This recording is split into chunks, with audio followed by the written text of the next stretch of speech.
जय श्री कृष्णा। धार्मिक व्रत कथा में आपका दिल से स्वागत है। आज हम सुन रहे हैं सत्यवान और सावित्री वट सावित्री की व्रत कथा। किसी समय मद्र देश में अश्वपति नाम के बड़े ज्ञानी धार्मिक स्वभाव के राजा का शासन था और उनके पास राजसी वैभव ठाट बाट सभी सुख थे, पर वे निसंतान थे और संतान प्राप्ति के लिए राजा और रानी ने वट सावित्री का व्रत रखना शुरू किया। उनके जप और तप और हवन आदि से पुण्य के प्रताप से माता प्रभावित होकर खुद सावित्री ने प्रकट होकर उन्हें दर्शन दिए और आशीष देते हुए कहा, बोली, मैं तुम्हारे भाग्य में बेटे का सुख तो नहीं है, पर तुम्हारे यहाँ एक ऐसी कन्या जन्म लेगी जो दोनों कुलों का नाम रोशन करेगी, लेकिन आपको उस कन्या का नाम मेरे नाम पर रखना होगा। इतना कहकर सावित्री ओझल हो गई थी। फिर समय गुजरता गया। रानी गर्भवती हुई, पर वट सावित्री व्रत को करती रही। समय आने पर रानी ने कन्या को जन्म दिया और देवी के कहे अनुसार ही उसका नाम सावित्री भी रखा। वक्त के साथ साथ जब सावित्री विवाह योग्य हो गई थी, राजा ने कहा, ये खुद समझदार है, अपना वर खुद ही तय करेगी। इसके बाद सावित्री राज्य के मंत्री के साथ वर ढूंढने के लिए राज्य से बाहर निकली।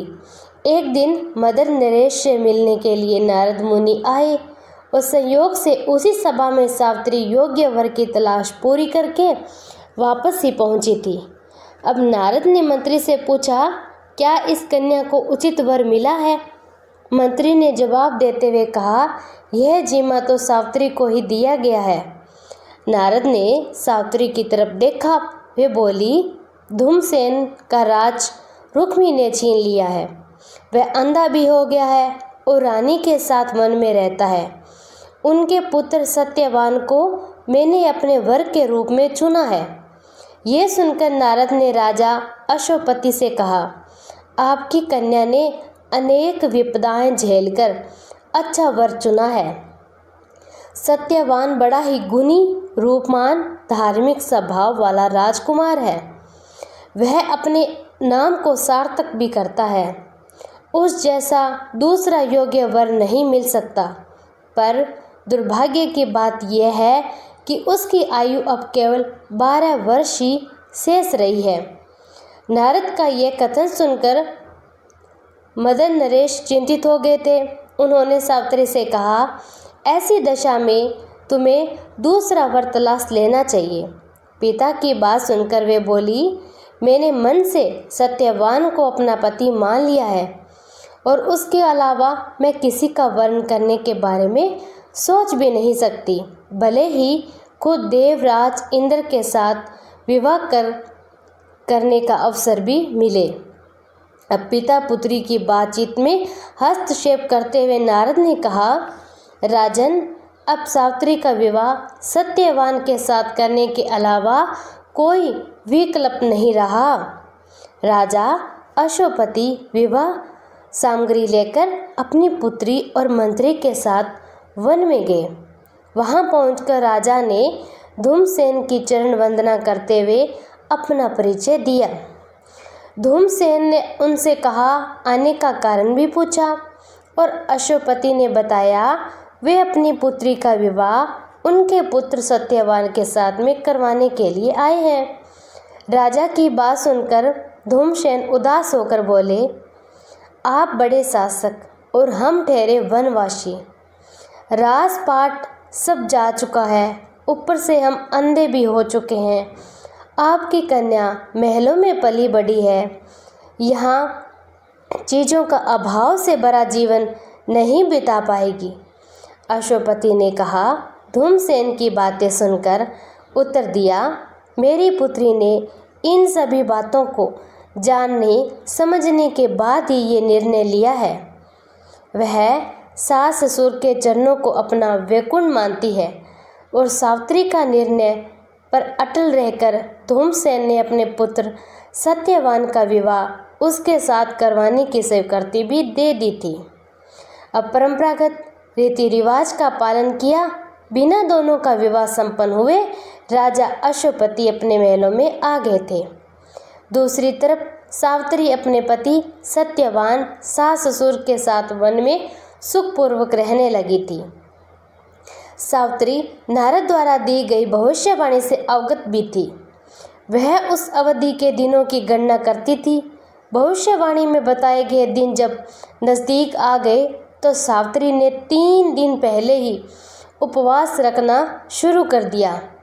अंतिम दिन उसने पितरों पूर्वजों की पूजा की।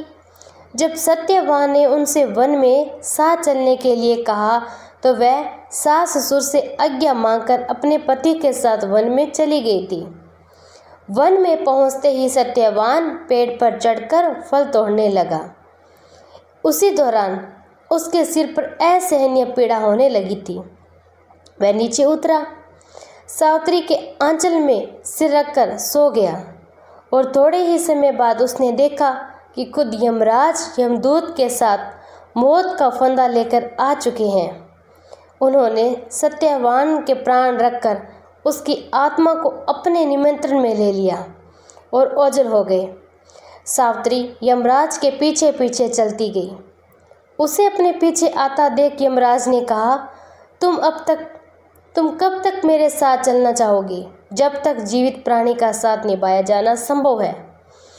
तुमने अपनी पति का साथ हर संभव निभाया, अब लौट कर जाना ठीक रहेगा। यमराज का कथन सुनकर सावित्री ने कहा, हे यमराज, जहाँ मेरे पति जाएंगे वहाँ मुझे भी जाना है। मुझे पति धर्म निभाने से कोई रोक भी नहीं सकता। सावित्री का कथन सत्य था, सो उससे प्रभावित होकर यम ने सावित्री को वर मांगने को कहा। उचित अवसर देकर सावित्री ने अपने सास ससुर का अंधापन दूर करने का वर मांग लिया था। यम ने कहा तथास्तु और आगे बढ़ने लगे। सावित्री भी अपने पति की आत्मा के पीछे पीछे चलती गई। उसका ये भाव देखकर यमराज को दया आ गई और उनसे एक वर मांगने को कहा। इस बार सावित्री ने अपने ससुर का खोया हुआ राजपाट लौटाने का वर मांग लिया। यमराज ने इस पर भी हाँ भर दी और तथास्तु बोल दिया।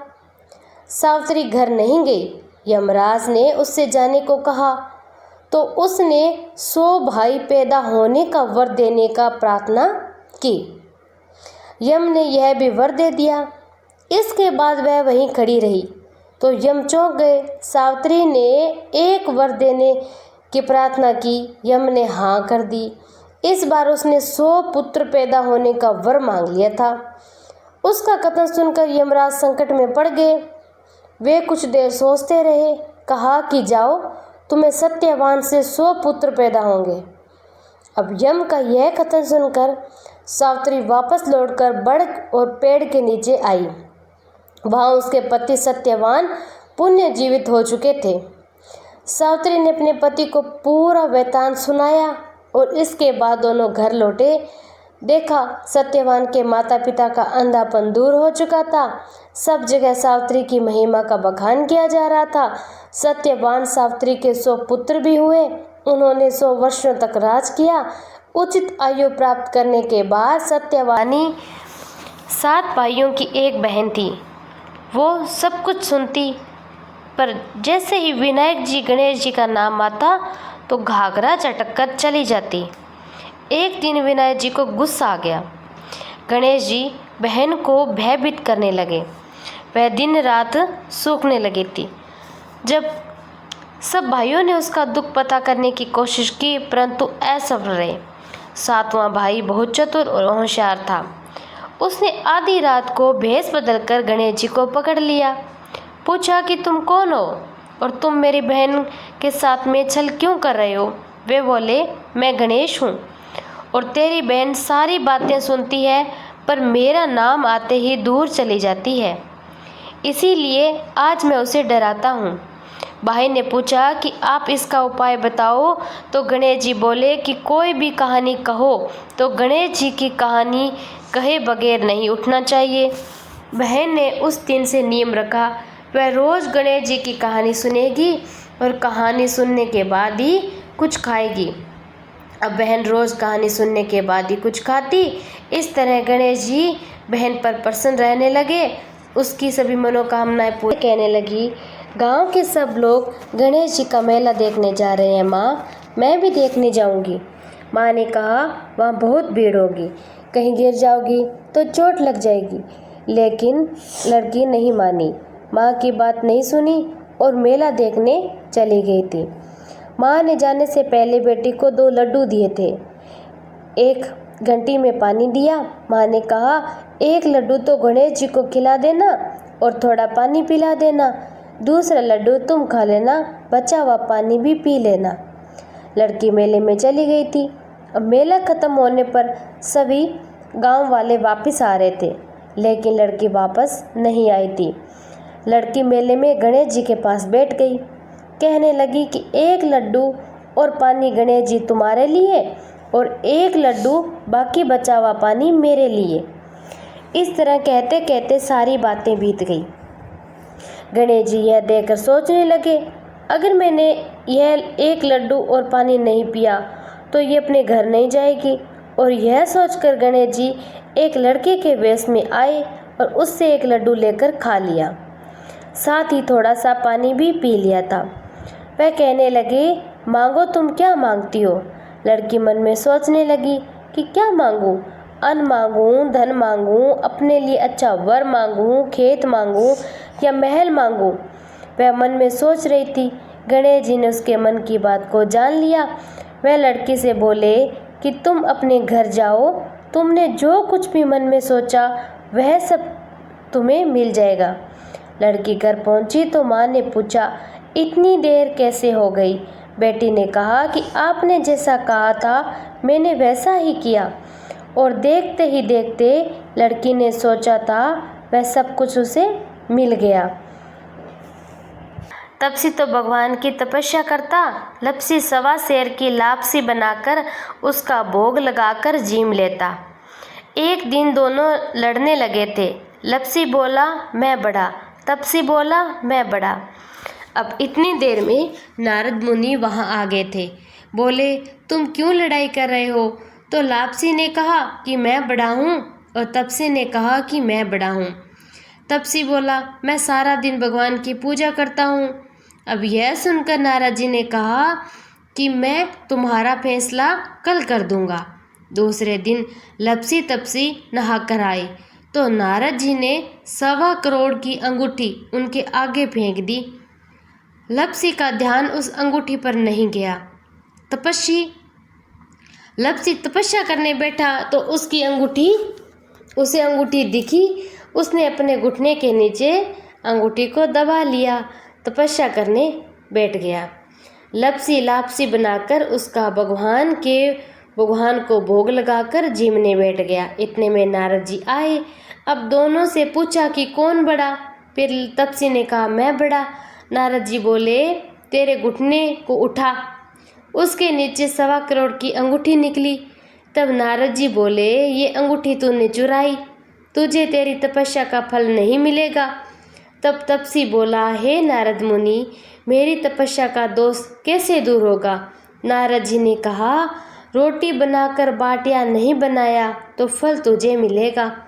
ब्राह्मण जिमाकर दक्षिणा नहीं दी तो फल तुझे मिलेगा। साड़ी दे के ब्लाउज नहीं दिया तो फल तुझे मिलेगा। दिया से दिया जलाएगा तो फल तुझे मिलेगा। इस प्रकार सब व्रत त्योहार की कहानी सुनने के बाद तेरी कहानी नहीं सुने तो फल तुझे होगा। तब से लपसी और तपसी की कहानी सुनी जाती है और कहानी सुनने के बाद ऐसे कहे लपसी को फल लपसी न हो जो, तपसी को फल तपसी न हो जो।